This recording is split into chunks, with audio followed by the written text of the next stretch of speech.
করবো, কাউকে দায়ী করতে পারবো না, কিন্তু যাকে হলো এটা আমাদের ঘাড়ে চেপে থাকা একটা বিকট সমস্যা। এর হাত থেকে বাঁচার উপায়, ওদের তত্ত্বাবধানের নামে এতদিন যত কিছু হয়েছে, আলোচনা হয়েছে অথবা হয়নি, আমরা ইউনূস সরকারকে দেখেছি একজন হাই প্রোফাইল একজন লোককে উনি উপদেষ্টা নিয়োগ করেছিলেন কেবল এই বিষয়টার জন্য। ওনার হাতে, ওনার মাধ্যমে, ওনার কর্মতৎপরতায় আমরা কতটুকু কি করতে পেরেছি, সেটা কি অশ্বডিম্বের কাছাকাছি কিনা জানি না, সেটা নিয়েও নানা ধরনের কৌতুক আছে, নানা ধরনের আলোচনা আছে। কিন্তু আমরা একটা জিনিস লক্ষ্য করলাম যে এবারে আমাদের মাননীয় প্রধানমন্ত্রী উনি নিজেই এমন একটা কমিটি করলেন যে এই রোহিঙ্গা প্রত্যাবাসন নিয়ে এত উচ্চ পর্যায়ের কমিটি এর আগে হয়েছে কিনা আমি শুনিনি। কারণ এই কমিটি, যে কমিটি প্রধান হচ্ছেন প্রধানমন্ত্রী স্বয়ং। আমি এর আগে দেখেছি প্রধানমন্ত্রী একটা ক্যারেক্টার আছে, উনি ম্যাক্সিমাম কাজ কিন্তু অন্যদের দিয়ে করার, নিজে খুব একটা ইনভলভ হন না। কিন্তু প্রথমবার দেখলাম একটা সমস্যার সমাধানের জন্য যে কমিটি করা হয়েছে তার প্রধান হয়েছেন তিনি নিজে। তার মানে উনি নিজে এটাকে খুব গুরুত্ব দিচ্ছেন। এবং আমার এটাও মনে হয়েছে যে প্রথমবারের মতো একজন প্রধানমন্ত্রী পর্যায়ের একজন ব্যক্তি এই সমস্যাটা সমাধানের জন্য এতটা গুরুত্ব সহকারে বিষয়টা বিবেচনা করেছে। যাই হোক, আমি একটু লম্বা ভূমিকায় দিলাম, কারণ এরপর আমি আপনার কাছেই দিয়ে দেবো পুরো বিষয়টা বলার জন্য। কারণ আপনি নিজেও এটা নিয়ে চিন্তা ভাবনা করেছেন, আপনার নিজস্ব কিছু চিন্তা ভাবনা আছে। আমরা আমাদের আগের একটা অনুষ্ঠানে আপনি বলতে শুরু করেছিলেন, কিন্তু আপনাকে আমি সময় দিতে পারিনি। আজকে এই জন্য এই প্রসঙ্গটা নিয়ে শুরু করলাম। আপনি এই যে যা কিছু বললাম আমি, এবং আপনার নিজের জন্য এগুলি রোহিঙ্গা বাঁচার উপায় কমিটি এবং প্রধানমন্ত্রী কিছু বলা হতে থাকে, যদি আপনি বলেন। ব্রিগেডিয়ার শামীম কামাল। মাসুদ ভাই, আপনাকে অসংখ্য ধন্যবাদ। আমি একটু অবাকে হয়েছি যে হয়তো দিন আগে রোহিঙ্গা প্রত্যাবর্ষণ নিয়ে আপনার সাথে আপনার টক শোতে এবং এটার একটা সম্ভাব্য কিভাবে আসতে পারে সে বিষয়ে আমি আমার ক্ষুদ্র জ্ঞান দিয়ে চেষ্টা করেছিলাম। আর আজকে যখন মাননীয় প্রধানমন্ত্রীর নেতৃত্বে একটা এত পাওয়ারফুল একটা কমিটি হয়েছে, যেটা আমার অত্যন্ত আনন্দের একটা বিষয়, এবং আমার মনে হয় যে বর্তমান সরকারের সবচেয়ে গুরুত্বপূর্ণ সিদ্ধান্ত এটি।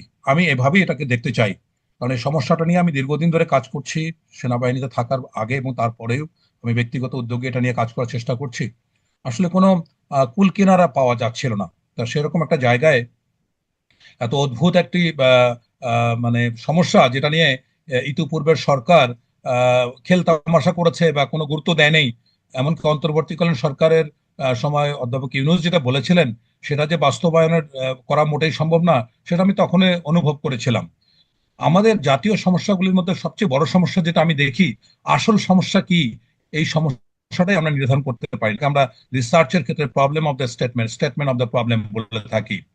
তো এইটা আজকে মাননীয় প্রধানমন্ত্রী যেটাকে প্রধান সমস্যা হিসাবে চিহ্নিত করেছেন, এই জন্যই আমি মনে করি তিনি অনেক বড়, এবং এই যে কমিটিটা করেছে এত পাওয়ারফুল কমিটি, সকল গুরুত্বপূর্ণ মন্ত্রণালয়ের সেখানে উপদেষ্টারা আছেন, সদস্য আছেন, বাহিনী প্রধান আছেন, এবং সর্বশেষ যে জায়গাটা খুবই আমাকে আনন্দিত আনন্দিত আমি উদ্বেলিত হয়েছি যে এখানে যে কোনো এক্সপার্টকে কোঅপ করার একটা সুযোগ রাখা হয়েছে। তো এখন আসি যে আসলে আমরা একটা খুব দারুণ সময়ে মুখোমুখি হয়েছি। এই রোহিঙ্গা প্রত্যাবর্ষণের বিষয়ে যদি আমরা একটু একচিলতে আশা থেকে থাকে, তাহলে এখন থেকে আমাদের কাজটা শুরু করতে হবে। এটা আমার বিবেচনায়, আমি যেভাবে ব্যাপারটাকে আমি আগে বিশ্লেষণ করি, আমাকে যদি সময় দেন তারপরে এটার সমাধান সম্ভাব্য কিভাবে আসবে সেটা নিয়ে একটু আলোচনা করা যেতে পারে। জি, আপনি প্রথম বলুন। আসুন যে জি, আপনি বলুন।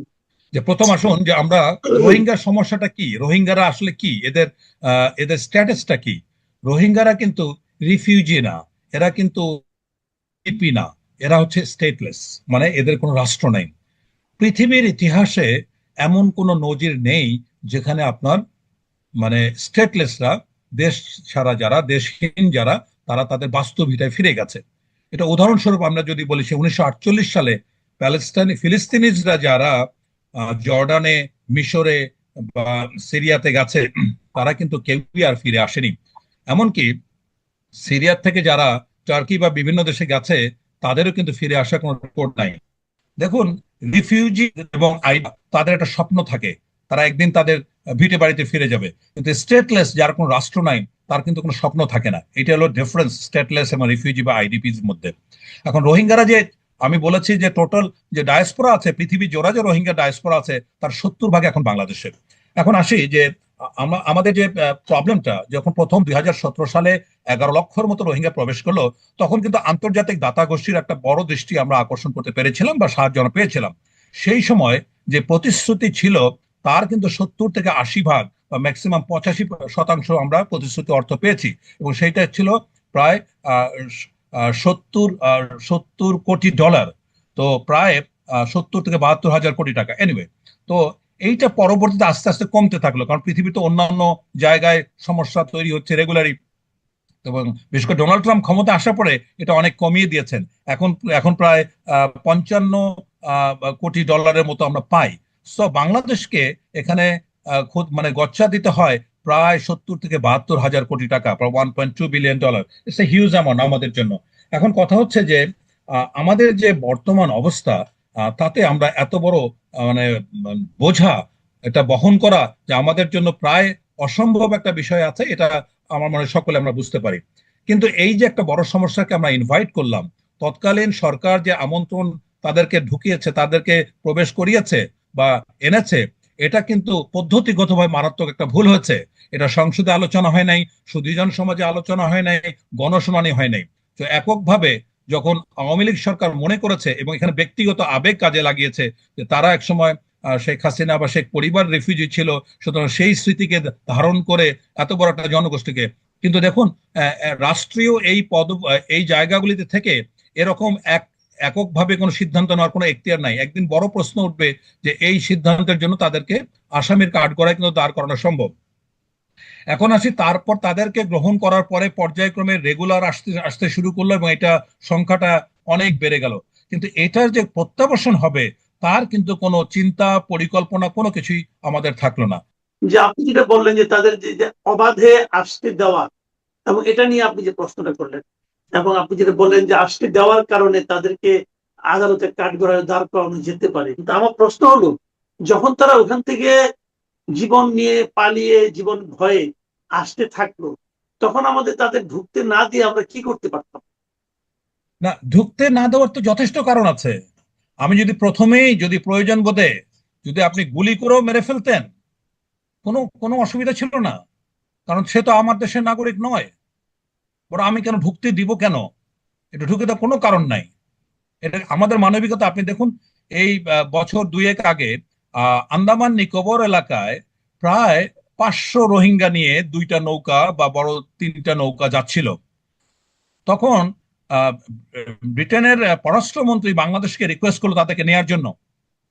ভারতের জলসীমায় ভারত নিচ্ছে না, বাংলাদেশকে অনুরোধ করছে, এবং এই 2টা নৌকা বা 3টা নৌকা বোঝায় মানুষজন রোহিঙ্গারা গেল, ইন্দোনেশিয়ায় গেছে, মালয়েশিয়ায় গেছে। এক দেশ খাবার দাবার দিয়ে তাড়িয়ে দিয়েছে, এবং অর্ধেকের বেশি লোক মারা গেছে। কই, এটাতে ব্যাপারে কোনো অভিযোগ তো আমাদের প্রতি আনতে পারে নাই।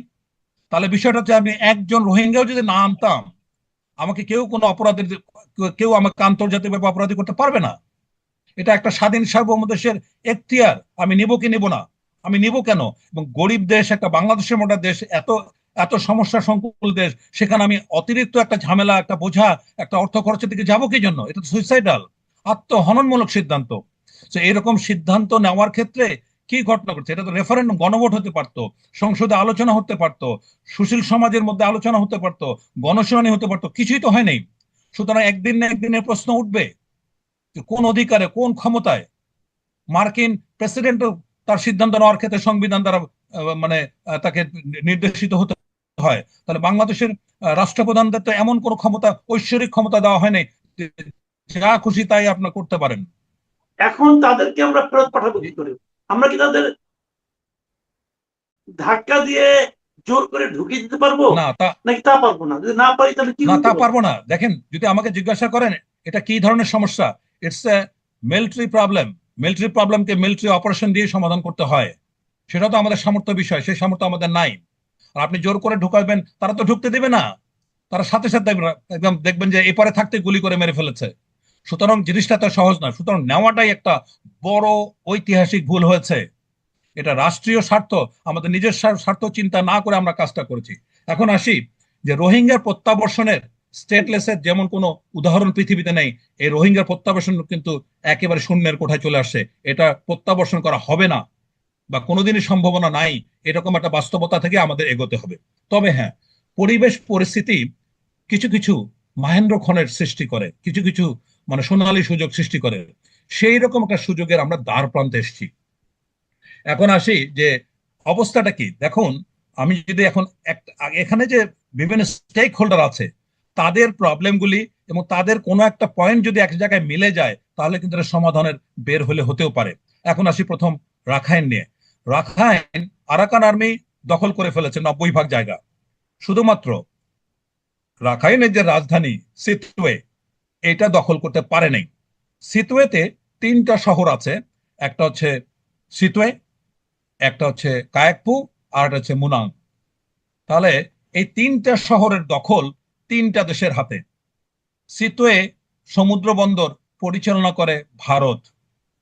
ভারত এবং ভারতের যে স্বার্থ, এটা হুগলি থেকে 539 কিলোমিটার বেয়ে পার হয়ে কালাদান নদী তীরে যে বন্দরটা আছে, সেটা ভারত নিয়ন্ত্রণ করে। এটা কিন্তু ভারতের দ্বিতীয় আন্তর্জাতিক সমুদ্র বন্দর, ইরানের সাবাহারের পরে। এটার মূল কারণ হচ্ছে ভারত তার সংবেদনশীল চিকেন নেক শিলিগুড়ির সংবেদনশীলতা কমানোর জন্য হুগলি থেকে সিটুয়ে হয়ে কালাদান মাল্টি মডাল যে প্রজেক্ট তার আছে কালাদান নদী দিয়ে, এইটা দিয়ে কালাতোয়া, পালাতোয়া, জরিনপুর, আইজল, এমনকি একদম অরুণাচল পর্যন্ত যোগাযোগ স্থাপন করতে চায়। এটা কিন্তু ভারত পরিকল্পিতভাবে করেছে তার চিকেন নেকের শিলিগুড়ি করিডোরের যে সংবেদনশীল, এটা কমানোর জন্য। দ্বিতীয়ত হলো কোনোভাবে যেন চীনের কর্তৃত্বের মধ্যে মিয়ানমারের এই মাল্টি মডাল প্রজেক্ট বা সিতুয়ে পুরা শহরের মানে কর্তৃত্ব না যায়। তো এটা করতে গিয়ে এখন এই কালাদান মাল্টি মডাল যে প্রজেক্ট আছে, সেটা কিন্তু জিম্মি হয়ে পড়েছে আরাকান আর্মির হাতে। কারণ আরাকান আর্মি যদি এখানে সম্মতি না দেয়, তাহলে ভারত কিন্তু এই কালাদান মাল্টি মডাল প্রজেক্ট দিয়ে সিতুয়ে দিয়ে অরুণাচল পর্যন্ত, আইজল পর্যন্ত পৌঁছাতে পারবে না। যদিও এখানে ভারতের সময় এবং সুযোগ সুবিধা মানে যথেষ্ট কমে নাই। বাংলাদেশের বিনিময়ে বাংলাদেশের মোংলা বা চট্টগ্রাম থেকে বা ত্রিপুরা থেকে করিডোরের মাধ্যমে যে সুবিধাটা ভারত পাচ্ছিল, এটা কিন্তু এই প্রজেক্ট থেকে অনেক বেশি নিরাপদ ছিল এবং সাশ্রয়ী ছিল। এখন আসি যে মূলত এখানে ভারতের ইন্টারেস্ট হচ্ছে এককভাবে চায়নার কর্তৃত্ব যেন সিতুয়ের উপরে না থাকে। দ্বিতীয়ত হলো, এখন আসি বড় গ্যামেট যেটা, সেটা হচ্ছে যে চীন। চীন দীর্ঘদিন ধরে ভারত মহাসাগরে ঢোকার জন্য আপ্রাণ চেষ্টা করে যাচ্ছে। এখন দেখুন, অ্যাডমিরাল মাহানের একটা কথা আছে যে পৃথিবী কে নিয়ন্ত্রণ করবে। উনি উত্তর দিয়েছেন, উনি একজন ম্যারিটাইম স্ট্র্যাটেজিস্ট, উনি বলেছেন পৃথিবী সেই নিয়ন্ত্রণ করবে যে মহাসমুদ্র বেশি নিয়ন্ত্রণ করবে সে। তাহলে কার্যত মার্কিন যুক্তরাষ্ট্র এখন আপনার প্যাসিফিক এবং আটলান্টিক এই 2টা মহাসাগরে একচ্ছত্র আধিপত্য বজায় রাখছে। ভারত সেখানে চীন চাচ্ছে মার্কিন যুক্তরাষ্ট্রকে চ্যালেঞ্জ করে 2টা মহাসাগরে আধিপত্য বিস্তার করে। একটি হলো প্রশান্ত, আর একটি হলো ভারত মহাসাগর। প্রশান্ত তো সে পারছেই না, এবং ভারত মহাসাগরে ঢোকার জন্য তার 2টা রাস্তা। একটা হচ্ছে চায়না পাকিস্তান করিডোর দিয়ে, গোয়েদার দিয়ে ভারত মহাসাগরে প্রবেশ করা। আর একটি হচ্ছে মিয়ানমার হয়ে কায়াকপু দিয়ে প্রবেশ করা। তাহলে এখন ভারত চীনের যে আপনার চীন পাকিস্তান করিডোর আছে, সেটা সম্পূর্ণরূপে ব্যর্থ হয়েছে। 2015 সালে চীন এখানে $46 বিলিয়ন ব্যয় করেছে এবং প্রায় 2300 একর জায়গা কিনেছে, কয়েক হাজার লোক নিয়োগ করেছে। এইটা কিন্তু রোড অ্যান্ড বেল্ট অ্যান্ড রোডের প্রথম সফল প্রজেক্ট হিসেবে সি জিনপিং বলেছেন, উল্লেখ করেছেন, কাজ শুরু করেছেন। কিন্তু ওখানে প্রবলেমটা করেছে বেলুচিস্তানের লোকজন। বেলুচরা এটা বাধা দিয়েছে এবং যার কারণে এই প্রজেক্টটা সফল হয়নি। এবং মূলত এবং গত সপ্তাহে ভারত অভিযোগ করেছে যে বেলুচিস্তানে প্রক্সি ওয়ার করছে ভারত, যাতে কোনোভাবে চীন তার করিডোরটাকে সফল করতে না পারে। তাহলে চীনের জন্য ভারত মহাসাগরে ঢোকার যে প্রথম পথ, সেটা কিন্তু রুদ্ধ হয়ে গেল। দ্বিতীয়ত হলো যে কায়াকপু হয়ে মানে সিতুয়ে থেকে একদম কুনমিং পর্যন্ত চীনের যে আপনার দুইটা পাইপলাইন আছে, একটাতে তেল যায়, একটাতে ক্রুড অয়েল যায়, রাইট? এখন এই কায়াকপুকে বলা হয় মানে মায়ানমারের অর্থনীতির মুকুটের হীরা। এটা এতই গুরুত্বপূর্ণ একটা জায়গা, যেটার দখল হচ্ছে চীনের হাতে। এখান থেকে চীন এবং মিয়ানমার থেকেও প্রাকৃতিক সম্পদ কিন্তু এই পাইপলাইনের মাধ্যমে চীন কুনমিং পর্যন্ত নিয়ে যাচ্ছে। এমনকি মধ্যপ্রাচ্য থেকে, ইরান থেকে যে জ্বালানি নিয়ে আসে, সেটাও কিন্তু কায়েকপো দিয়া মানে চীন সরবরাহ করে ইয়েতে। এখন আসুন যে কোনো অবস্থাতে চীন কায়াকপো নিয়ন্ত্রণ ছাড়তে চাচ্ছে না। তাহলে ওখানে একটা মিয়ানমারের মোট রাখাইনের মোট 17টা বড় শহরের মধ্যে 14টার আরাকান আর্মির দখলে, 90% এলাকা আরাকান আর্মির দখলে, শুধুমাত্র রাজধানী সিতুয়ের 3টা শহর। আমি অলরেডি সিতের বিমান নৌবন্দরের কথা বলেছি, সমুদ্র বন্দরের কথা বলেছি, দ্বিতীয় কায়েকপুর কথা বললাম, আর একটা মোনাং নামে যে শহর আছে, এবং এই শহরে মিয়ানমার নেভির 20 থেকে 25টা যুদ্ধ জাহাজ আছে। যদিও এখন মানে জান্তা সরকারকে এ জায়গায় হেলিকপ্টার বা বিমানের মাধ্যমে যোগাযোগ করা ছাড়া কোনো বিকল্প নাই। তাহলে এখন খেয়াল করুন, এরকম একটা জায়গায় মিয়ানমারের অর্থনীতির পানির কল কায়েকপু, এটা কোনো অবস্থাতে মিয়ানমার ছাড়তে চাইবে? চীন কি কোনো সময় কায়েকপুর দখল ছাড়তে চাইবে? ভারত কি কখনো শীতের অধিকার ছাড়তে চাইবে? সুতরাং এখন যেটা হয়েছে যে পুরা মিয়ানমারের যতগুলি প্রদেশ আছে, 7টা প্রদেশ আছে পেরিফেরিতে, এরা সবাই হচ্ছে অবামার, আর কেন্দ্রে হচ্ছে বামার, হার্টল্যান্ড। তাহলে এখানে অং সান সুচি, সে কিন্তু বামার। সুতরাং অং সান সুচির কোনোদিন আর রাজনীতিতে ফেরার সম্ভাবনা নাই। কেননা মায়ার সংবিধানের 59 ডিতে একটা এমন ধারা করেছে যেখানে বিদেশি স্বামী স্ত্রী কেউ থাকলে আর সে কখনো প্রত্যক্ষভাবে প্রধানমন্ত্রী বা রাজনীতি অংশগ্রহণ করতে পারবে না। তাহলে এখন দেখুন যে এই যে 7টা প্রভিন্স, প্রত্যেকটা জায়গায় কিন্তু প্রবলেম শুরু হয়েছে, বাট প্রত্যেকটা জায়গায় মিয়ানমার সরকার, জান্তা সরকার এই বিদ্রোহকে দমন করতে সক্ষম হচ্ছে। একমাত্র ব্যতিক্রম হচ্ছে রাখাইন বা আরাকান। এবং সেখানে যে জেনারেল নায়ং আছে, সে কিন্তু এখন জাতীয় বীরে পরিণত হয়েছে। এবং রাখাইনের স্বাধীন হওয়ার আর কোনো বিকল্প নাই, তারা স্বাধীন হবেই। কিন্তু মজার ব্যাপার হচ্ছে, এই যে 7টা প্রদেশে যখন বিদ্রোহ শুরু হলো, কেউই কিন্তু স্বাধীনতা ঘোষণা করেনি, সকলে চাচ্ছিল স্বায়ত্ত শাসন। এখন আসি যে বিষয়টা, যে আরাকান হিলের অবস্থান এমন একটা জায়গায়, যার কারণে কোনোদিনই জান্তা সরকার এই উঁচু আরাকান হিল পার হয়ে এই বিদ্রোহীদেরকে, আরাকান আর্মিকে দমন করতে পারবে। আরাকান আর্মি খুব ছোট্ট একটা সংগঠন, এটা শুরু হয়েছিল মাত্র 26 জনকে দিয়ে, এখন এদের সদস্য সংখ্যা হচ্ছে 40,000। এবং ইতোমধ্যে তারা নিজস্ব কয়েন, নিজস্ব বিভিন্ন লটারির মাধ্যমে টাকা সংগ্রহ থেকে অনেক কিছু করে ফেলছে। এখন আসেন, একদিন না একদিন আরাকান স্বাধীন হওয়ার সম্ভাবনা আছেই, কোনো সন্দেহ নাই। অন্য সব জায়গায় কিন্তু স্থবির হয়েছে। যদি যদি কোনোদিন রাখাইন স্বাধীন হয়, তাহলে তার একমাত্র প্রতিবেশী হচ্ছে বাংলাদেশ এন্ড বাংলাদেশ, এছাড়া তার কোনো বিকল্প নাই। তো সুতরাং যদি রাখাইন থেকে কাউকে ভাগতে হয়, তার জায়গা দুইটা, একটা বঙ্গোপসাগর আর একটা হচ্ছে বাংলাদেশ। সুতরাং ভূ রাজনৈতিক ভাবে বাংলাদেশ হতে পারে রাখাইনের সবচেয়ে কাছের, সবচেয়ে শক্তিশালী এবং যেভাবে ব্যাখ্যা করেন বন্ধু। তাহলে এখন এমন একটা জায়গা আসছে যে আরাকান আর্মি যদি স্বাধীন হয়, এবং সামনে যে রোহিঙ্গা প্রত্যাবর্ষণ যদি কোনো প্রশ্ন ওঠে, তার সবচেয়ে গুরুত্বপূর্ণ ফ্যাক্টর হচ্ছে আরাকান আর্মি বা ইউনাইটেড লিগ অফ আরাকান। এখানে জান্তা সরকারের কোনো প্রভাব নাই, এবং একদিন স্বাধীন হবেই। এমন একটা জায়গায় আমরা এখন যদি চিন্তা করি যে কিভাবে বিষয়টা আমাদের জন্য গুরুত্বপূর্ণ হয়ে যাচ্ছে। চীনের জন্য যেমন মায়ানমার এটার কূটনৈতিক দরজা, তেমন রাখাইনের জন্য বাংলাদেশ হলো তার কূটনৈতিক দরজা। আমি এক কথায় বলে দিলাম, যদি বাংলাদেশের সাথে রাখাইনের, আরাকানের সম্পর্ক না থাকে, তাহলে এটা একটা দেশ বিচ্ছিন্ন হয়ে যাবে, ল্যান্ডলক হয়ে যাবে, খুব বিপদে পড়ে যাবে। তো সুতরাং এইরকম একটা জায়গায় আমরা এখন দেখব যে মানে সুবর্ণ সুযোগটা কি আসছে। সবচেয়ে বড় যেটা সুযোগ আমি মনে করি, সেটা হলো চীনের যে করিডোরের প্রস্তাব।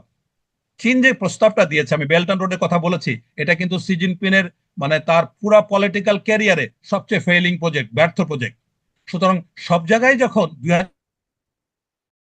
আমি 2016 সালে চীনে 1 বছর এনডিইউতে যখন ট্রেনিং করি, প্রশিক্ষণ, তখন এটা নিয়ে এত বেশি আলোচনা হচ্ছিল, এবং তখন বলতেছিল যে 1-2 আমরা সব করে ফেলবো, পাকিস্তান তো হয়ে গেছে, তারপরে অন্যান্য ইউরোপের গুলো বলছে, কিন্তু আসলে কোনটাই সফল করতে পারে নাই।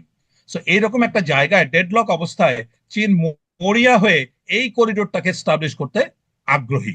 এখন যখনই আপনি করিডোর এস্টাবলিশ করতে আসবেন, তখনই প্রশ্ন আসবে আরাকান আর্মির দখলকৃত যে জায়গাটা, এটা মান্দালা হয়ে, মংদু হয়ে, বুথিডং হয়ে, মংদু হয়ে তারপরে বাংলাদেশে প্রবেশ করতে হবে। তার মানে কি, এই করিডোর এস্টাবলিশ করার জন্য সর্বপ্রথম যার সমর্থন দরকার সেটা হচ্ছে আরাকান আর্মি। এবং সার্বিকভাবে পৃথিবীতে যত দেশ আছে, শুধুমাত্র আরাকান মানে চীনে পারে মিয়ানমারকে এটাতে প্রভাবিত করার জন্য, অন্য কোনো দেশ পারবে না, জিরো। অন্য দেশের যদি সক্ষমতা 2% হয়, তাহলে কিন্তু চীনের হবে 98%, এরকম একটা অবস্থায় গেছে। এখন আসেন ভারতের বিষয়। ভারতের সবচেয়ে বড় সমস্যা হচ্ছে এই যে প্রদেশটা আছে, এখন আরাকান আর্মি যেটা করেছে, পুরো রাখাইন তো দখলে নিয়েছে, এবং এর পরে যে গুরুত্বপূর্ণ শান প্রদেশ, যেখানে পালাতোয়া নামে যে বন্দরটা আছে, সেটা পর্যন্ত দখলে নিয়েছে। এটা কিন্তু আর রাখাইনের মানে আরাকানের বাইরে, তারপরে এটা দখলে নিয়েছে। তার মানে যখনই আপনার চীনকে মিয়ানমারে ঢুকতে হবে, আরাকান আর্মির অনুমতি ছাড়া পারবে না।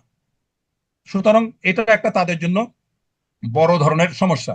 এখন আসি যে ভারত আটকে আছে মিয়ানমারের কাছে, যেমন মাল্টি মডেল প্রজেক্ট নিয়ে। এই মাল্টি মডেল প্রজেক্ট পুরাটাই হচ্ছে রাখাইনের ভিতর দিয়ে, যেটা আপনার পালাতোয়া, কালাতোয়া, জরিনপুর দিয়ে আইজল পর্যন্ত গেছে। মানে এখানেও দেখেন, যদি কালাদান মাল্টি মডেল প্রজেক্টটাকে আপনার সফল করতে হয়, তখনও আরাকান আর্মির সমর্থন লাগবে ভারতের।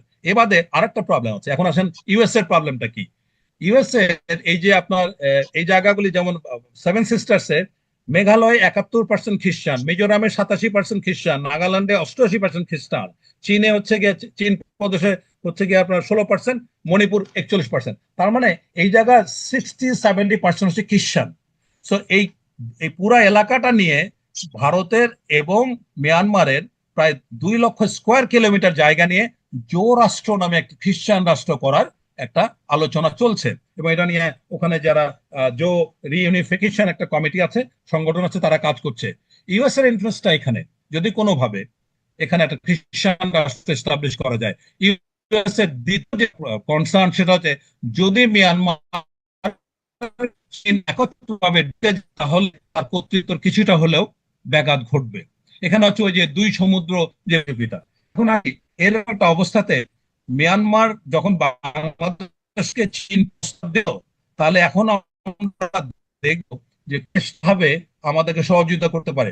আমরা প্রায়শ গত কয়েক বছর ধরে আমরা আসিয়ানের দ্বারে দ্বারে গেছি, মালয়েশিয়ার কাছে গেছি, ইন্দোর কাছে গেছি। কেন গেছি? এই জন্য যে আমাদেরকে যেন আসিয়ানের মেম্বার করা হয়, আমাদের রোহিঙ্গা সমস্যা সমাধানের চেষ্টা করা হয়। আপনাকে আমি জানাতে চাই মাসুদ ভাই, গত 60 বছরে আসিয়ান দেশভুক্ত 10টি সদস্য যে, তার একটি সমাধান, দ্বিপাক্ষিক সমস্যার সমাধান আসিয়ান করতে পারেনি। আর আপনি নিশ্চিত থাকেন, আসিয়ান কোনোভাবে বাংলাদেশের মতো উটকো একটি সমস্যা, রোহিঙ্গা সমস্যা নিয়ে কোনোভাবে বাংলাদেশকে গ্রহণ করতে চাইবে না। দ্বিতীয় বিষয় হলো, যখন রোহিঙ্গা ইনফ্লাক্সটা হলো, তখন কিন্তু বাংলাদেশের কাছে কেউ এসে দাঁড়ায়নি, ভারত বলেন, চীন বলেন। সুতরাং আমরা যার কাছে যাই না কেন, এটা শুধুমাত্র বাক্যের অপলাপ বা অরণ্যের রোদন ছাড়া কিছুই হবে না। একইভাবে আপনাকে বলতে চাই, চীনের স্ট্র্যাটেজি, চীন কিন্তু যে কোনো দেশের রাষ্ট্রীয় যখন সম্পর্ক আসে, তখন ব্যালেন্স শিট নিয়ে বসে। চীন যতটা না জান্তা সরকারকে সহযোগিতা করে, সমভাবে তার বিদ্রোহীদেরকেও সমর্থন মানে সহায়তা করে, যার কাছে অস্ত্র বিক্রি করলে তার লাভ বেশি হয়। এবং আপনি জানেন এর মধ্যে যে চীনের যে পাশাপাশি দেশগুলি আছে, শান এবং চীন, এই কাচিন, এই এলাকাগুলিতে রেয়ার আর্থ মেটাল আছে, অনেক দামি দামি মেটাল, যেটা অস্ত্র শস্ত্র বা ইলেকট্রনিক্স এর জন্য ব্যবহার হয়। এটার কিন্তু বড় সাপ্লায়ার মিয়ানমার। এবং এইটার সংগ্রহ করার জন্য চীন বিদ্রোহীদের সাথেও আঘাত করতে বাধ্য হয়েছে। তা সুতরাং আমি একটা আপনাকে ওভারঅল পিকচার দিতে চাইলাম যে কিভাবে ভারতের স্বার্থ এখানে জড়িত, কিভাবে চীনের স্বার্থে জড়িত, এবং কিভাবে এখন জান্তা সরকার বা মিয়ানমার সরকার ব্যর্থ হয়েছে। তারা কোনোভাবে আর রাখাইনকে ধরে রাখতে পারবে না। এখন এইরকম একটা জায়গায় যদি আমরা নেগোসিয়েশন টেকনিকের সবচেয়ে বড় জিনিস কি, সবচেয়ে বড় জিনিস হচ্ছে প্রত্যেক পক্ষের কিছু কমন প্রবলেম থাকে। এই প্রবলেমগুলোকে যদি আপনি আইডেন্টিফাই করতে পারেন, তাহলে কিন্তু একটা বড় ধরনের সমস্যার সমাধানে পৌঁছতে পারে। আপনি কি এই পর্যন্ত আমাকে আমাকে আমাকে ওই সমাধানটা আপনি আগামী একটু ছোট করে বলেন, আমার সময় শেষ হয়ে গিয়েছে। যদি আপনি আমাকে আগামী 2-3 মিনিটের মধ্যে সমাধানটা দিতে পারেন না, আচ্ছা, আপনার প্রস্তাবটা আমি আমি এখন এটাতে যাচ্ছি। আমি যেটা ধারণা, আমার একটা ক্ষুদ্র ক্ষুদ্র জ্ঞানে একটা জিনিস আসছে যে আমরা যদি একটা কমন প্রবলেমকে সবাইকে অ্যাড্রেস করাতে পারি, সবাইকে সম অধিকারের প্রশ্ন আনতে পারি, তবে একটা সমাধান আসতে পারে। সেটা হচ্ছে, যদি আমরা সিটওয়েকে, রাখাইনের রাজধানীকে আন্তর্জাতিক city, free city, international city, উন্মুক্ত সিটি, যে কোনো নামে হোক না কেন, একটা যদি ব্র্যান্ডিং করতে পারি, তাহলে হবে কি, এখানে মিয়ানমার সরকার তার যে অর্থনৈতিক সুবিধা সেটা এক্সপ্লোর করতে পারলো। চীন কায়াকপুর মাধ্যমে তার পাইপলাইন দিয়ে যে অর্থনীতি সেটাকে সচল রাখতে পারলো। ভারত এই শীতে সমুদ্র বন্দর দিয়ে মাল্টি মডাল সহ তার স্বার্থ অক্ষুণ্ণ রাখতে পারলো। একইভাবে এখানে যে উপার্জন হবে তার একাংশ যদি আরাকান আর্মিকে দেয়া হয়, তারা বলবে যে ঠিক আছে, আমরা তাহলে খেয়ে পরে বাঁচি বা আমরা স্বাধীনতার চিন্তা ভাবনা করি এইরকম। কারণ কোন অবস্থাতে আরাকান আর্মি এটা দখল নিতে পারবে না। এখন এখানেই সবচেয়ে গুরুত্বপূর্ণ রোলটা প্লে করতে পারে বাংলাদেশ। বাংলাদেশের এখন উচিত হবে 1.5 ট্র্যাক ডিপ্লোমেসি অ্যাডপ্ট করা। এটা আমি অনেকবার বলেছি। 1.5 ট্র্যাক মানে government to government, government to rebel. এখানে তো আরেকান আর্মি এখন রিবেল, তাদের সাথে আলোচনা, গভর্নমেন্ট টু এনজিও, আইএনজিও ইত্যাদি ইত্যাদি। সুতরাং বাংলাদেশ এক্ষেত্রে দিন আনি দিন খাই ডিপ্লোমেসিতে কাজ করলে লাভ হবে না। এখানে একটা স্ট্রং একটা ডিপ্লোম্যাটিক ম্যানুভার করতে হবে। এবং এই প্রতিনিধি এই প্রস্তাব নিয়ে যে ঠিক আছে ভাই, এই এখন যেহেতু সব দেশ তোমরা কেউই ছাড়তে চাচ্ছ না, আবার আরাকান আর্মি দখল করতে পারছো না, সুতরাং রাখায় মানে সিটওয়েকে আমরা আন্তর্জাতিক একটা নগরী করে, একটা ফ্রি টাউন করে সবার স্বার্থ আমরা রক্ষা করতে চাই।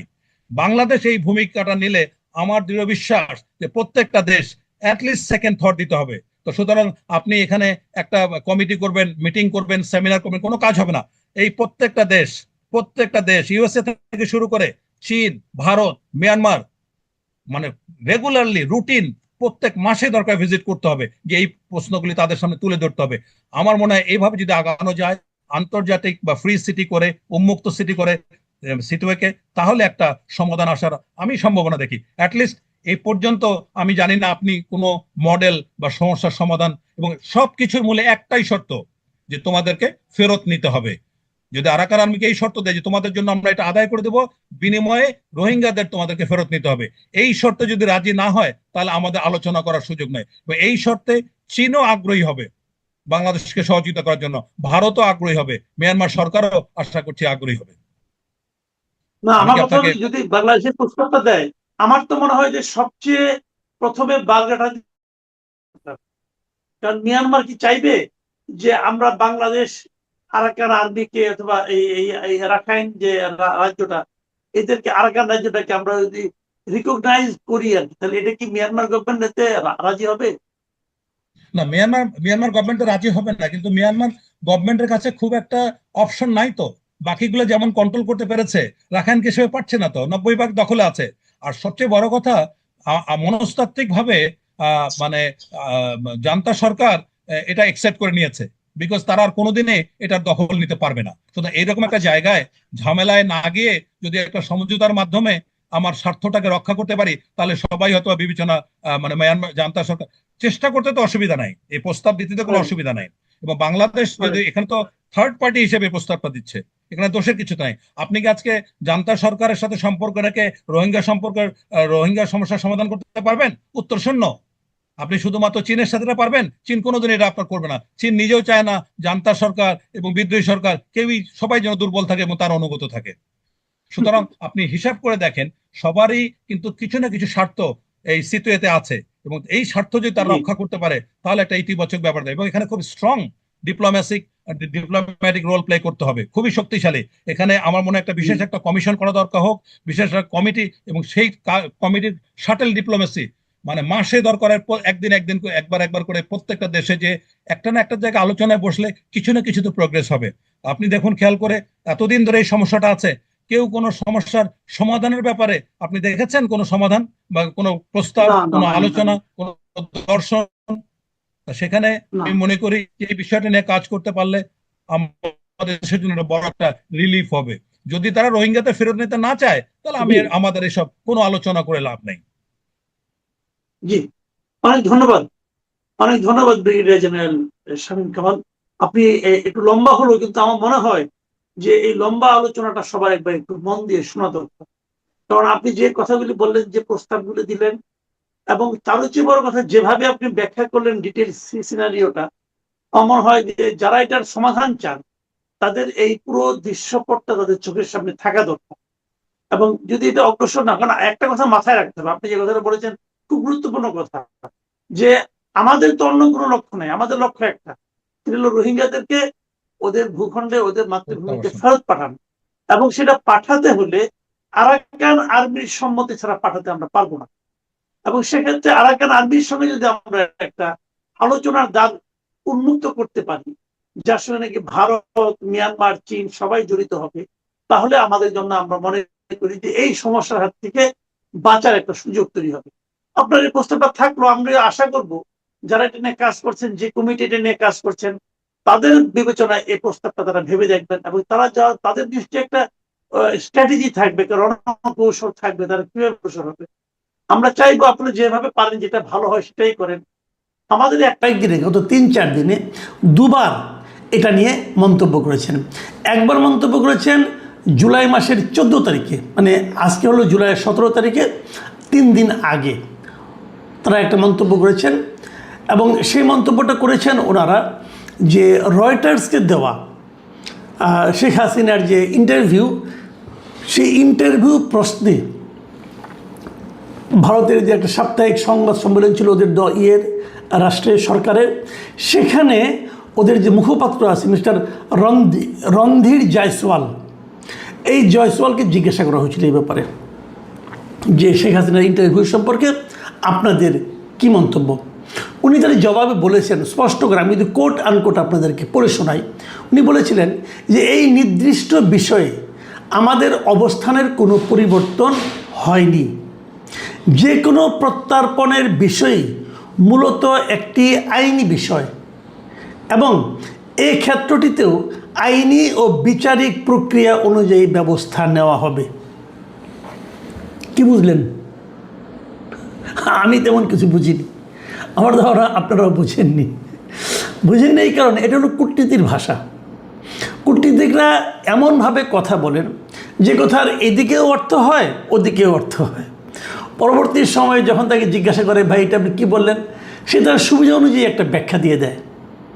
এটা কূটনীতিক ভাষা, এটা হওয়া উচিত অথবা এটা হতে পারে, আমরা আমাদের নীতি থেকে সরিয়ে নিই, নীতিটা কি তা বলে না, আমরা আমাদের নীতি থেকে সরিয়ে নিই, আইন ও বিচারিক প্রক্রিয়া অনুযায়ী ব্যবস্থা নেওয়া হবে।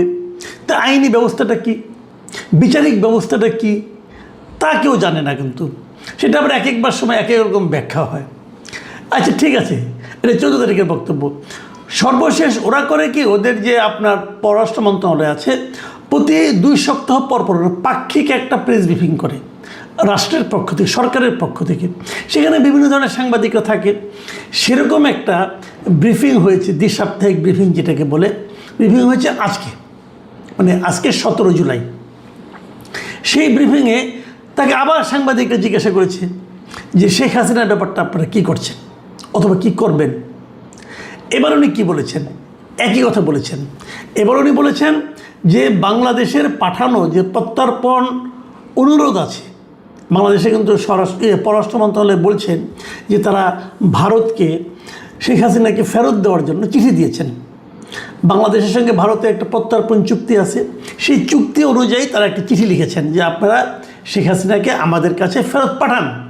এবং সেই অনুরোধের ব্যাপারটা উনি বলেছেন যে বাংলাদেশের যে চিঠিটি তাদেরকে পাঠিয়েছে, সেই অনুরোধের ব্যাপারে ভারত সংশ্লিষ্ট আইনি কাঠামো ও দ্বিপাক্ষিক প্রত্যর্পণ চুক্তির আইনি বাধ্যবাধকতা মাথায় রেখে পুঙ্খানুপুঙ্খভাবে পর্যালোচনা করা হচ্ছে।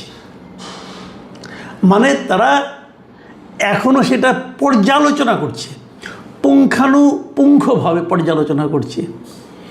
তার মানে কিছুই বুঝলাম না। তারা কি নিজেরা পাঠাবেন ধরে বেঁধে? তারা কি বাংলাদেশের অনুরোধকে অনার করবেন? অথবা তারা কি শেখ হাসিনার যে ইচ্ছা, সেই ইচ্ছাকে সম্মান দেখে ওনাকে ছেড়ে দিবেন? কারণ প্রত্যর্পণ চুক্তিটা কখন হয় ভেবে দেখুন একবার। ধরেন আমাদের কোনো একজন ব্যক্তি ওদের এখানে গ্রেফতার হয়ে গেল, আমাদের কোনো একজন আসামি হতে পারে, অথবা আমাদের কোনো অপরাধী হতে পারে, বেআইনিভাবে ওখানে প্রবেশ করেছে, তাকে ওনারা গ্রেপ্তার করলেন। সেই গ্রেপ্তারকৃত ব্যক্তির সঙ্গে আমাদের সরকারের যে চাহিদা অনুযায়ী এক ধরনের প্রত্যার্পণ, এটা হলো প্রত্যার্পণের ধারা। তো শেখ হাসিনা কি গ্রেপ্তার হয়েছেন? শেখ হাসিনা তো গ্রেপ্তার হননি। শেখ হাসিনা যখন ভারতের মাটিতে নেমেছেন তখন তো ভারতীয় সরকার ওনাকে অভ্যর্থনা দিয়েছেন, ওনাকে গ্রহণ করেছেন সম্মানের সাথে। কাজে শেখ হাসিনা তো কোনো গ্রেপ্তারকৃত ব্যক্তি নন। ব্যাপারগুলো খেয়াল করেন। কাজে তার সঙ্গে প্রত্যার্পণ চুক্তিটা কীভাবে হবে? তবে দেখেন, আমি আরেকটা কথা বলি। আমাদের সঙ্গে ভারতের যে প্রত্যার্পণ চুক্তিটা আছে, একটা চুক্তি আছে, কিন্তু সেই চুক্তিতে কিন্তু একটা ধারা আছে। ধারাটা হলো এরকম যে যদি যাদের কাছে ওই ব্যক্তি আটক আছে তারা যদি মনে করে যে এই ব্যক্তিকে ফেরত পাঠালে নিজ দেশে অথবা ওই দেশের সরকারের চাহিদা অনুযায়ী যদি ফেরত পাঠায়, তাহলে উনি রাজনৈতিক প্রতিহিংসার শিকার হতে পারেন। যদি তারা মনে করে, প্রমাণ করার কোনো ব্যাপার নাই, কিন্তু যদি তারা মনে করে তাহলে তারা এই চুক্তির এই ধারা অনুযায়ী তাকে নাও পাঠাতে পারে। তার মানে ওনাকে বাংলাদেশ চেয়েছে, তার মানে তারা পাঠাতে বাধ্য, বিষয়টা কিন্তু সেরকম নয়, তারা নাও পাঠাতে পারে। আমরা যদি শুরুর থেকে খেয়াল করি, একদম শুরুর থেকে, যে ভারত শেখ হাসিনার ব্যাপারে এই যাবৎকালে কে কে প্রতিক্রিয়া দিয়েছে একটু আমাদের জেনে রাখা ভালো। 2024-এর 5ই অগাস্ট শেখ হাসিনা ভারতে গিয়েছিলেন। আবার মনে করুন, ওনাকে আমরা বলছি, অনেকে বলছে পালিয়ে গিয়েছিলেন, অনেকে বলছে পাঠিয়ে দেওয়া হয়েছিল। বাস্তবতাটা আরেকবার আমি আপনাদেরকে ক্লিয়ার করি। উনি নিজে হেঁটে গিয়েছেন, যে হেলিকপ্টারে উঠেছেন, ওনাকে কেউ চ্যাংদোলা করে নিয়ে যায় না। কিন্তু তার মানে ওইটুক দেখে মনে হতে পারে উনি যাচ্ছেন স্বেচ্ছায়। তারপর হলো উনি কেন যাচ্ছেন এটা কিন্তু আমরা জানি না, ওনাকে কি বলা হয়েছিল তাও আমি জানি না। শেখ হাসিনা নাকি কার সঙ্গে বলেছেন শুনলাম আমি এর মধ্যে, যে ওনাকে নাকি বলা হয়েছিল আপনাকে টুঙ্গিপাড়া নিয়ে যাওয়া হচ্ছে। আমি জানি না একটি সত্য মিথ্যা।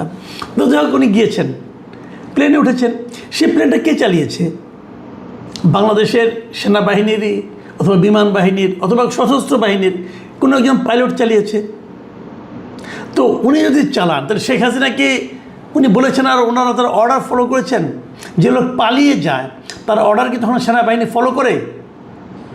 তাহলে ওনাকে নিয়ে গেল, নিয়ে যাওয়ার পর কোথায় নিয়ে গেল? দেশের বাইরে নিয়ে গেল। আমাদের দেশের আকাশসীমা পার হয়ে অন্য দেশের আকাশসীমায় আমাদের হেলিকপ্টার গেল।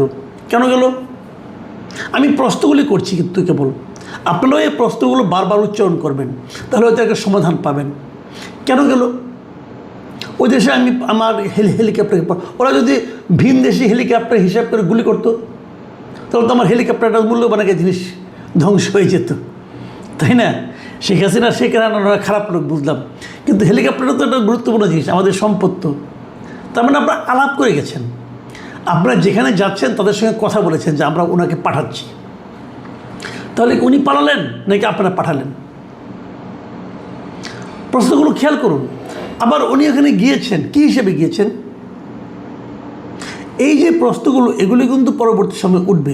দেখুন, 2024-এর অগাস্ট উনি গিয়েছেন, এবং 2024-এর অগাস্টেই ভারতের পক্ষে ভারতের পররাষ্ট্রমন্ত্রী এবং তাদের পররাষ্ট্র মন্ত্রণালয়ের মুখপাত্র রণধীর জয়সওয়াল উভয়ে কিন্তু বিবৃতি দিয়েছেন, ওনাদের সংসদেও একবার দিয়েছেন।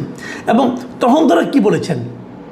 তখন ভারতের পররাষ্ট্রমন্ত্রী বলেছিলেন যে তিনি অত্যন্ত স্বল্প সময়ের নোটিশে এবং জরুরি পরিস্থিতিতে ভারতে এসেছেন, এটা বলেছেন। তারপর আর কি বলেছিলেন আমি আপনাদের আবার পড়ে শোনাই। তার ভবিষ্যৎ পরিকল্পনার বিষয়টি সম্পূর্ণ তার নিজের সিদ্ধান্তের উপর ছেড়ে দেওয়া হয়েছে এবং এটি নিয়ে মন্তব্য করা ভারতের জন্য সমীচীন নয়। তার মানে হলো শেখ হাসিনা কি করবেন কি করবেন না, টোটাল বিষয়টা ভারত দেখছে না, ওটা শেখ হাসিনা দেখবে। তার ভবিষ্যৎ পরিকল্পনার বিষয়টি সম্পূর্ণ তার নিজের সিদ্ধান্তের উপর ছেড়ে দেওয়া হয়েছে। এটা কিন্তু ভারতের খোদ পররাষ্ট্রমন্ত্রী এস জয়শঙ্কর বলেছিলেন। তার মানে শেখ হাসিনার ভবিষ্যৎ বিষয়টা শেখ হাসিনার উপর। শেখ হাসিনা যদি বলেন যে আমি এখন চলে যাব, ভারত থেকে আটকাবে না, তখন আটকাবে কেন? পররাষ্ট্রমন্ত্রী নিজেই বলেছেন যে ওনার সিদ্ধান্ত ওনার উপর। এবং তারপরে এটাও বলেছেন যে এটি নিয়ে মন্তব্য করা ভারতের জন্য সমীচীন নয়, ভারত কোনো মন্তব্যই করবে না।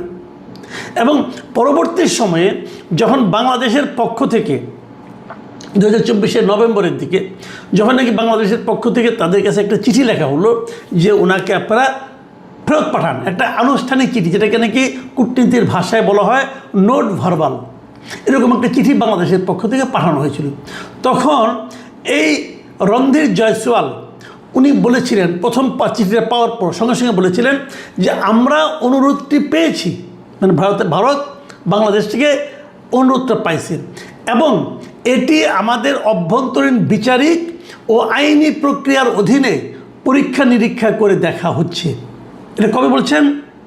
2024 শেষ দিকে, নভেম্বরের পরে, ডিসেম্বরের ফার্স্ট উইকে। তাহলে তারা কিন্তু তখন থেকে আইনি পরীক্ষা নিরীক্ষা করছেন এবং তার 2 বছর পরে এখন যখন তাকে জিজ্ঞাসা করা হয় উনি একই কথা বলেন যে পুঙ্খানুপুঙ্খভাবে আইনি ব্যবস্থা করা হচ্ছে, আইনিভাবে পরীক্ষা নিরীক্ষা করা হচ্ছে যে কীভাবে ফেরত পাঠানো যায় অথবা কীভাবে যায় না। আর ওনাদের পররাষ্ট্রমন্ত্রী বলেছিলেন পুরো বিষয়টা শেখ হাসিনার ইচ্ছার উপর নির্ভর করবে। তাহলে এখন প্রশ্ন হচ্ছে, এদিকে আমাদের নেতারা কিন্তু বলে বেড়াচ্ছেন, যেমন আমাদের এনসিপির নেতা উনি তো বলেছেন যে শেখ হাসিনাকে ফেরত পাঠালে পরে তার কোনো আপিলের সুযোগ নাই, তার মৃত্যুদণ্ড কার্যকর করা হবে। ওনার মতো করে বলেছেন, কারণ একটা মামলায় তো না মৃত্যুদণ্ড হয়েছে, ওই মামলা আপিলের জন্য 30 দিনের সময় ছিল, 30 দিনের সময় পার হয়ে গেছে, কিন্তু আপিল ওনার পক্ষ থেকে করেও নাই, কাজে মৃত্যুদণ্ড হয়ে যাবে। এটা উনার যেটা বক্তব্য, এই বক্তব্যটাও আমি মনে করি যে আইন অনুযায়ী ঠিকই আছে। শামা ওবায়েদ আমাদের যিনি পররাষ্ট্র প্রতিমন্ত্রী, তিনি বলেছেন শেখ হাসিনাকে ফেরাতে ভারতের সদিচ্ছা প্রয়োজন। উনি ওনার কূটনৈতিক ভাষায় পররাষ্ট্র প্রতিমন্ত্রী হিসেবে যেভাবে বলা দরকার সেভাবেই বলেছেন। তাহলে আসলে হবেটা কি এটা আমরা কেউ জানি না। আবার শেখ হাসিনা একটা আলটিমেটামও দিয়েছে, ডিসেম্বর, উনি একটা তারিখ ঘোষণা করেছেন যে ডিসেম্বরে উনি ফেরত আসবেন। আসলে কি হবে, না আসলে কি হবে, ওনার আশাকে কেন্দ্র করে কার মধ্যে কী প্রতিক্রিয়া। এর মাঝখানে আরেকটা ভিডিও দেখলাম, সেখানে উনি একই কথা, ভিডিও ঠিক না অডিও রেকর্ড শুনলাম, সেখানে উনি একই কথা বলেছেন, দলের লোকজন নিয়ে উনি আসছেন। কি হবে আসলে ব্যাপারটা নিয়ে আমরা কেউ জানি না।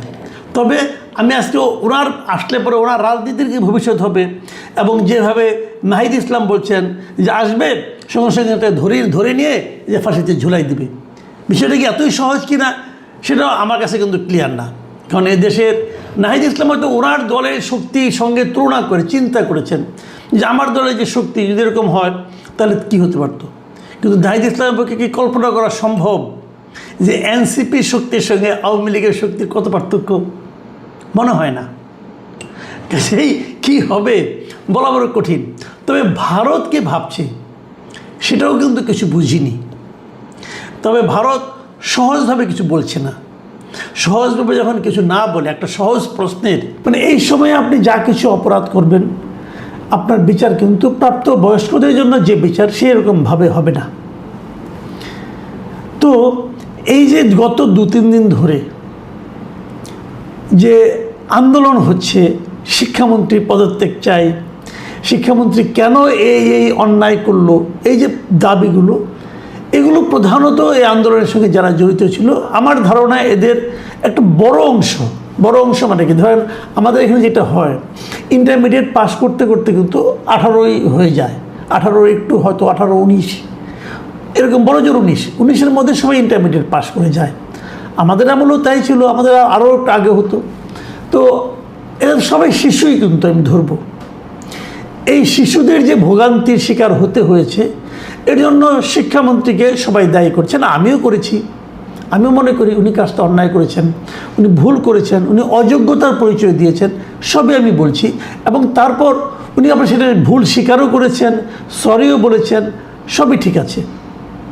কিন্তু এই শিশুরা শিক্ষামন্ত্রীর পদত্যাগের দাবিতে অনড়, তাকে পদত্যাগ করতেই হবে।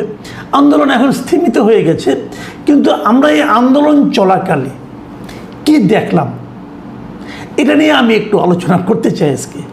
কারণ আমি মনে করি এই আলোচনাটা আমাদের সমাজের জন্য, আমাদের অভিভাবকদের জন্য, এই শিশুদের যারা অভিভাবক তাদের জন্য খুব জরুরি। আপনাকে বুঝতে হবে আপনার ঘরের যে শিশুটা আছে রাস্তায় গেলে তার আচরণটা কি হয়, এটা আপনাকে বুঝতে হবে। কারণ না বুঝলে রাস্তার লোকের, যারা রাস্তা দ্বারা পথচারী, ধর আমরা রাস্তায় পথচারী, আমাদের যতটা না ক্ষতি হবে তার চেয়ে অনেক বেশি ক্ষতির শিকার আপনি হবেন। দেখুন, আমি কয়েকজন শিশুর কিছু কাণ্ড কারখানা আপনাদেরকে একটু দেখাতে চাই। খুব ছোট ছোট ভিডিও, আমি সাধারণত ভিডিও দেখাই না, কিন্তু এই ভিডিওগুলো দেখাচ্ছি এই কারণে যে এগুলো সাধারণ মানুষরা ভিডিও তুলেছে, কোনো প্রফেশনাল লোকের তোলা না। হয়তো রাস্তা দিয়ে কেউ যাচ্ছিল, উনি দেখেছেন, নিজের মোবাইলে একটু ভিডিও তুলেছেন, এটা সোশ্যাল মিডিয়ায় আমি দেখতে পাচ্ছি। আমি ছোট ছোট 10 সেকেন্ড করে আমি আপনাদের কয়েকটা ভিডিও দেখাবো। প্রথম যে ভিডিওটা আপনারা দেখবেন, সেখানে আপনারা দেখেন যে একজন লোক মোটর বাইক নিয়ে যাচ্ছেন। এই ঘটনাটা শাহবাগ এলাকায়, এবং ওইখানে ওনারা ব্লকেট দিয়েছিল স্টুডেন্টরা, এবং স্টুডেন্টদের ব্লকেটের এখানে উনি যাচ্ছিলেন। এই জন্য ওনার প্রথমে থামানো হয়েছে, পরে ওনার কাছ থেকে চাবিটা নিয়ে নেওয়া হয়েছে ওনার গাড়ি থেকে। এবং ওই ভদ্রলোক বারবার বলছিলেন যে তোমরা আমার চাবি কেন নিচ্ছ,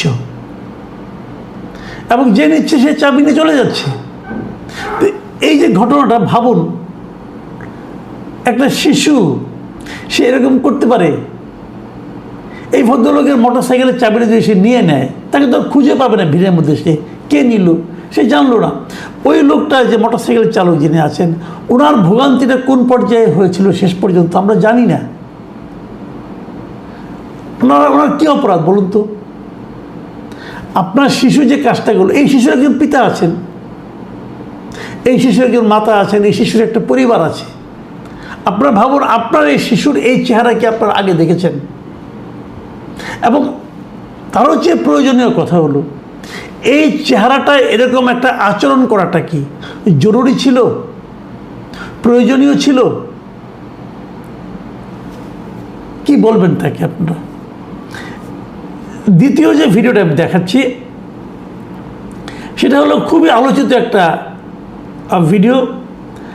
সেটা হলো যে আপনি দেখেন, ওই যে আলোচনার জন্য একজন স্টুডেন্ট ভেতরে গিয়েছিল এবং বেরিয়ে এসে সে বলল যে 12 কোটি শিক্ষার্থীর প্রতিনিধি হিসেবে সে ভেতরে গিয়েছিল, তার সঙ্গে ঠিক ব্যবহারটা করা হয়নি, তাকে গুরুত্ব দেওয়া হয়নি, এর জবাব ওদেরকে দিতে হবে, যদি দিতে না পারেন তাহলে তার খবর আছে, এটসেট্রা এটসেট্রা, হুমকি। এর চেহারা দেখে কিন্তু শিশুর প্রতি মনে হয়, খুবই কোমল চেহারা একটা, কিন্তু ওনার কথাগুলি শুনলে মাথা খারাপ হয়ে যায়। উনি কে? ওনার গায়ে দেখেন, গলায় দেখেন, ওনার গলায় যে স্কুলের যে কার্ডটা আছে সেখানে লেখা মাইলস্টোন স্কুল, তারপরে মাইলস্টোন স্কুলে সে পড়ে। এখন এই যে মাইলস্টোন স্কুলে পড়া যে স্টুডেন্টরা, যে স্টুডেন্ট, তিনি ওখানে যে ছাত্রদের প্রতিনিধি হিসাবে আলোচনা করতে গিয়েছিলেন, এবং উনি খুব ক্ষিপ্ত হয়ে বিরক্ত হয়ে বের হয়ে এসেছেন। কিন্তু আজকে দেখলাম মাইলস্টোন স্কুল বলতেছে এই মেয়েটা তাদের স্কুলের একসময় স্টুডেন্ট ছিল, কিন্তু তার বিভিন্ন রকম বেপরোয়া আচরণের কারণে তাকে স্কুল থেকে তারা টিসি দিয়ে দিয়েছে, মানে ট্রান্সফার সার্টিফিকেট দিয়ে দিয়েছে। উনি বর্তমানে আর ওই স্কুলের স্টুডেন্ট নন। তো যে মেয়েটা ওই স্কুলের স্টুডেন্ট না, সেই স্কুলের কার্ড সে কেন গলায় ঝুলিয়েছে? তার মানে সে যখন আলোচনা করতে গিয়েছে, সে একজন প্রতারক হিসেবে আলোচনা করতে গিয়েছে, নিজের যে পরিচয় সে আলোচনা করতে গিয়েছে, সেই পরিচয়টা তার জন্য কোনো ভ্যালিড পরিচয় নয়। উনি আদৌ স্টুডেন্ট কিনা, অথবা থাকলে কোন স্কুলের স্টুডেন্ট, তার কিছুই কেউ জানে না। কিন্তু উনি বিশাল নেত্রী এবং 12 কোটি স্টুডেন্টের প্রতিনিধি। এই শিশু জানেও না যে কতজন স্টুডেন্ট ইন্টারমিডিয়েট পরীক্ষা দিচ্ছে, সে 12 কোটি বলে ফেললো মুখস্থ। তো মাথা খারাপ হয়ে যায় এদের। আচ্ছা, এবার আরেকটা দেখাই। এটা আপনারা দয়া করে হাসবেন না, কারণ আমি এখন যে দাড়িওয়ালা লোকটাকে দেখাচ্ছি, উনি শিশু, উনি ক্লাস 10-এ পড়েন, উনি ইন্টারমিডিয়েট পরীক্ষাও দিচ্ছেন না। উনি যাচ্ছেন, ওনাকে জিজ্ঞাসা করা হয়েছে আপনি কিসে পড়েন? ওই যে আমি ক্লাস 10-এ পড়ি। তো আপনি এখানে এসেছেন কেন? তো আমার এখানে আসতে হবে, আমি সবার সঙ্গে, আমি আন্দোলনে আছি। কি আন্দোলনটা? আপনার সঙ্গে, আপনি কার সঙ্গে এসেছেন? আমি আমার ভাইয়ের সঙ্গে এসেছি। আপনার ভাই কিসে পড়ে? ও এবার মেট্রিক পরীক্ষা দিবে। তার মানে এই দাড়িওয়ালা শিশু ভদ্রলোক, উনি ক্লাস 10-এ পড়েন, এসএসসি পরীক্ষাও দিবেন না উনি, তারও নিচে ক্লাস 10-এ পড়েন। তো ওনার বড় ভাই এসএসসি পরীক্ষা দিবেন, মেট্রিক পরীক্ষা দেবেন উনি বলেছেন। মেট্রিক তো অনেক আগে থেকেই নাই, ধরলাম মেট্রিক পরীক্ষা দেবেন। উনি জানেন না মেট্রিক এবং এসএসসির পার্থক্যটা কি। উনি এসেছেন এইচএসসি পরীক্ষার যে অনিয়ম হয়েছে তার আন্দোলনে যুক্ত হওয়ার জন্য, এবং তাকে জিজ্ঞাসা করা হয়েছে আপনি যে আন্দোলন করতে এসেছেন আপনি কি জানেন কী নিয়ে আন্দোলন? কি জানবো, উনি এটা পরে জানবেন। আচ্ছা, আরেকটা ভিডিও শেষ, এই ভিডিও আর দেখাবো না, এটি শেষ ভিডিও। এটা ছোট্ট একটা ভিডিও দেখুন। একজন বয়স্ক লোককে একটা ছেলে লাথি মারছে। বয়স্ক লোকটা কে তার পরিচয় আমি জানি না, হয়তো কেউ একজন হবেন, অথবা আন্দোলনের প্রতিবাদ করেছিলেন, অথবা রিক্সা চালাচ্ছেন, কিছু একটা হবেন। কিন্তু সে যেই হন না কেন, তাকে যে লাথিটা মারছে সে একটা স্কুল পড়ুয়া অথবা কলেজ পড়ুয়া স্টুডেন্ট। তার চেহারাটা দেখা যাচ্ছে না, কিন্তু তাকে আবার আরেকজন স্টুডেন্ট থামাচ্ছে, কিন্তু উনি মেরেই চলেছে, লাথি মারছে। কেন? আমাদের শিশুরা এত অসহিষ্ণু কেন? আমাদের শিশুরা কেন নিজেদেরকে নিয়ন্ত্রণ করতে পারছে না? কেন তারা উন্মত্তের মতো আচরণ করছে? কেন তারা মিথ্যা কথা বলছে? কেন মিথ্যাবাদীরা শিশুদের মধ্যে ঢুকে পড়ছে? কেন মতলববাজরা শিশুদের মধ্যে ঢুকে পড়ছে এবং যার দায় শিশুদের উপর বর্তাচ্ছে? রাজনীতি আছে এখানে? আমি বলবো অবশ্যই আছে। ওই যে দাড়িওয়ালা শিশু দেখলেন, তিনি সেই রাজনীতির একজন লোক। আমি নিশ্চিন্তভাবে বলতে পারি এই ভদ্রলোক আর যাই হোক ক্লাস 10-এ পড়ে না। আপনাদের কি মনে হচ্ছে আমি জানি না, আমি মনে করি উনি ক্লাস 10-এ পড়েন না। তো উনি এখানে কেন? ছোটোবেলায় একটা প্রবাদ শুনতাম আমরা, যে ওলট পালট করে দে মা, লুটে পুটে খাই। অথবা আরেকটা শুনতাম, ঘোলা জলে মাছ শিকার করা। এখন এখানে কিন্তু সেই জিনিসটাই হচ্ছে। একটা হইচই হবে, একটা অরাজকতা হবে, একটা ভাঙচুর হবে। এর মধ্যে কিছু লোক, কিছু বয়স্ক শিশু, কিছু মতলববাজ শিশুধারী নামধারী কিছু গুপ্ত লোক, এরা এই লুটতরাজ, ভাঙচুর অথবা কিছু একটা করবে, অথবা সমাজে একটা অস্থিতিশীল পরিস্থিতি তারা তৈরি করবে। এরা কারা? এদের বিরুদ্ধে কী ব্যবস্থা নেওয়া হচ্ছে? যদি আপনি ব্যবস্থা না নেন তাহলে আপনাকে আরও কোনো একটা ছুতা নাতায় কয়েকদিন পরে আরেকটা এই ধরনের ঘটনার মুখোমুখি হতে হবে। একটা মনে রাখবেন একটা জিনিস, আইন কিন্তু কেউ ইচ্ছে এমনি এমনি মানে না। বিশৃঙ্খলা তৈরি যখন হয় তখন সেটা থামানোর জন্য কিছু আইন থাকে, সে আইনগুলো কেউ এমনি এমনি মানে না। পৃথিবীর সবাই যদি আইন এমনি এমনি মানত তাহলে তো আইন প্রয়োগকারী সংস্থারই দরকার হতো না। আইন মানাতে হয়। যখন আপনি আইন না মানাতে পারবেন তখন একসময় তখন সেটাকে মব বলা হয়, এবং একসময় এই মব আপনার উপর কিন্তু চলে আসবে। আমরা যখন একটা সুস্থ স্বাভাবিক সমাজের কথা বলি তখন সেই সমাজকে আমরা মনে করি যে সেই সমাজে যারা নাগরিক থাকবে তারা আইন মান্যকারী নাগরিক থাকবে। আর যদি কেউ কেউ আইন না মানে তাহলে যারা আইন মানে তারা ক্ষতিগ্রস্ত হয়, তারা অসহায় হয়ে পড়ে। আমি কিন্তু বলছি না একবারও যে শিক্ষামন্ত্রী যে কাজটা করেছেন, শিক্ষামন্ত্রীর মন্ত্রণালয় যে কাজটা করেছেন, শিক্ষা মন্ত্রণালয় যে কাজ করেছেন, প্রশ্নপত্র ভুল করেছেন, দুর্যোগের মধ্যে পরীক্ষা দিতে স্টুডেন্টদেরকে বাধ্য করেছেন, এই সবগুলি ন্যাক্কারজনক ঘটনা। কিন্তু পাশাপাশি আমি এটাও বলবো, এই ন্যাক্কারজনক ঘটনার সুযোগ যারা নিচ্ছে, যারা শিক্ষামন্ত্রী পদত্যাগ দাবি করছে, এখনই করতে হবে। উনি সরি বলার পরে না সরি মানব না, পদত্যাগ তাকে করতে হবে। আচ্ছা ভাবুন তো, শিক্ষামন্ত্রী পদত্যাগ করলেন, তাদের কি প্রশ্নপত্র ঠিক হয়ে যাবে? তাদের কি যারা ভিজেছিল তাদের জ্বরটা ভালো হয়ে যাবে? তা তো হবে না। তাহলে পদত্যাগ কোনো সমাধান নয়। কিন্তু আপনারা ক্ষুব্ধ হয়েছেন, ক্ষোভ প্রকাশ করেছেন, ওকে।